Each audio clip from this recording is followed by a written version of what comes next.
Not the silence of an empty room. The silence of 200,000 people who had already started celebrating. On July 16, 1950, inside the largest stadium ever built, Brazil needed only a draw. Not a win. A draw. They had scored 21 goals in the tournament. Newspapers had already printed victory headlines. A samba song was written to celebrate the champions before the final whistle even blew. Then, in the final 15 minutes, everything collapsed. A small forward from Uruguay, barely known outside his country, ran down the right side of the pitch. What he did next silenced an entire nation. It silenced children, mothers, generals, and priests. Some fans reportedly died from shock. Others never spoke about football again. This is the story of the match Brazilians still call the Maracanazo. A game so devastating, it changed the color of Brazil's national jersey forever. To understand this heartbreak, you need to understand the moment. The year was 1950. World War II had ended just 5 years earlier. Europe was still rebuilding.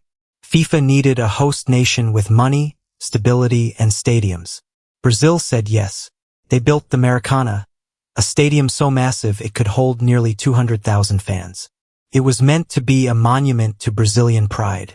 The tournament didn't use a knockout final like today. Instead, 4 teams played a round-robin. The last match, Brazil versus Uruguay, would decide everything. Brazil only needed a draw. Uruguay needed a win. On paper, this was not close. Brazil had destroyed Sweden 7-1 and Spain 6-1 in the earlier rounds. Their attack was brilliant, fast, and confident.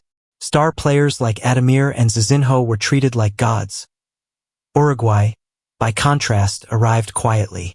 They had drawn 1 match already. Few people outside South America expected them to compete. The pressure on Brazil was enormous, and it grew every single day. Newspapers didn't say if Brazil wins. They said when. One Rio newspaper printed a photo of the Brazilian squad with the headline calling them world champions, before a ball was even kicked in the final match. The mayor of Rio de Janeiro gave a speech before kickoff, calling the Brazilian players the conquerors of the world. Imagine hearing that before you've even played the game. Inside the Uruguayan locker room, Captain Obdulio Varela reportedly sensed the danger. According to accounts from teammates, he told his players to ignore the noise outside and trust their preparation. Whether his exact words were poetic or simple is debated by historians, but his leadership that day is not. Brazil's coach, Flavio Costa, made a decision that still gets debated today. He stuck with an attacking approach, trusting his forwards to break Uruguay down the same way they had crushed every other opponent. Nearly 200,000 fans packed into the Maracanã. Official attendance records list the number at 199,854, though many historians believe the real figure, including those without tickets, was even higher. Brazil was not just expected to win. They were expected to celebrate history. The match began, and for a while, everything looked exactly as predicted. Uruguay defended deep. Brazil pushed forward with confidence. In the second half, Brazil finally broke through. Friaca scored, and the stadium exploded with noise. Brazil was ahead. A draw was already enough. A win seemed inevitable. But football has a habit of punishing certainty. Uruguay didn't panic. Instead, they adjusted. Juan Alberto Schiaffino equalized, cutting through Brazil's defense with a clean, clinical finish. The stadium grew quieter, but the belief remained. A draw was still enough for Brazil to be champions. Then came the moment nobody in Brazil was prepared for. In the 79th minute, Uruguay's Alcides Guja received the ball on the right flank. He had already scored once earlier in the tournament in a similar position. Brazilian defender Bigode stepped toward him, expecting a cross toward the middle, just like before. Guja didn't cross it. He cut inside and shot low, past goalkeeper Loisir Barbosa, into the near post. The stadium didn't erupt. It didn't gasp. It simply went silent. That silence is what makes this story so unforgettable. Guja later described the feeling of scoring that goal as one shared by only a tiny handful of people in football history, the kind of moment where an entire stadium stops breathing at once. Brazil had roughly 10 minutes left to respond. They pushed forward desperately, but Uruguay's defense, organized and disciplined, held firm. When the final whistle blew, Uruguay had won 2-1. They were world champions. Brazil, the overwhelming favorite, had lost the title in their own house in front of their own people.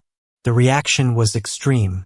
Some reports from the time described fans crying in the stands, unable to move.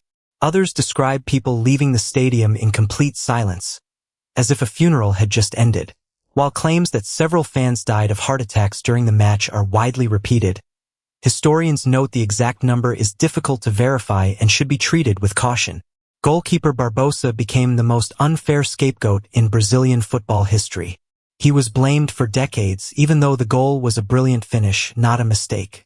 He later said that in Brazil, the maximum punishment for a crime is 30 years, but he had been serving his sentence for far longer than that. The Maracanazo changed Brazilian football forever, but not in the way people expected. Brazil's white kit, worn that day, was seen as cursed.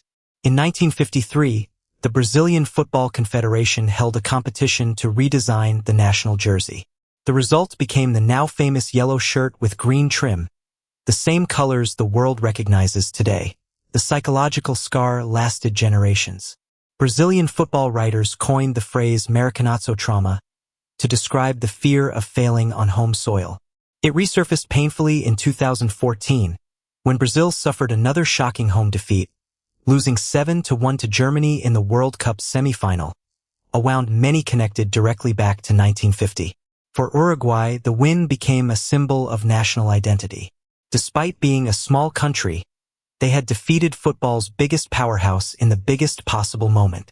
It remains one of the greatest underdog stories in sports history. Brazil eventually became the most successful nation in World Cup history, winning 5 titles. But none of those victories fully erased July 16, 1950, because some wounds in football don't heal with more trophies. They heal with memory, and Brazil never forgot.